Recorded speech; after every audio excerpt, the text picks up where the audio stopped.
কলিয়াবৰত পুৱাই হাতীৰ বিচৰণক লৈ আতংক কলিয়াবৰ তিনিআলিৰ সমীপত সন্ত্ৰাস চলাই হাতীয়ে ওলুৱনি কৰিটোল মাধৱগত হাতীৰ সন্ত্ৰাস আতংক সৃষ্টিকাৰী হাতী খেদাৰ চেষ্টা বন বিভাগৰ আমি দৃশ্যাংশ আপোনালোকক এই মুহূৰ্তত দেখুৱাইছো কলিয়াবৰ তিনিআলিৰ সমীপত হাতীয়ে সন্ত্ৰাস চলাইছে পুৱাৰ ভাগতে হাতীৰ বিচৰণক লৈ অঞ্চলজুৰি আতংকৰ সৃষ্টি হৈছে ওলুৱনি কৰিটোল মাধৱগত হাতীৰ সন্ত্ৰাস আতংক সৃষ্টিকাৰী হাতী খেদাৰ চেষ্টা অব্যাহত ৰাখিছে বন বিভাগৰ লোকে আৰু এয়া এক্সক্লুসিভ দৃশ্যাংশ আপোনালোকক দেখুৱাইছো হাতীৰ বিচৰণক লৈ কলিয়াবৰত এক আতংকময় পৰিস্থিতিৰ সৃষ্টি হৈছে এনে ধৰণে জনাঞ্চলত বন্যহস্তীৰ মুক্ত বিচৰণ আৰু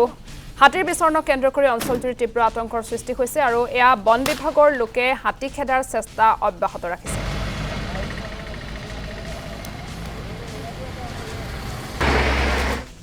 আজি ৰাতিপুৱা স্থানীয় মানুহে জনাই কলিয়াবৰ নাৰ্চাৰীৰ ঠিক বেক সাইডে হাতী এটাই ওয়াল ভাঙি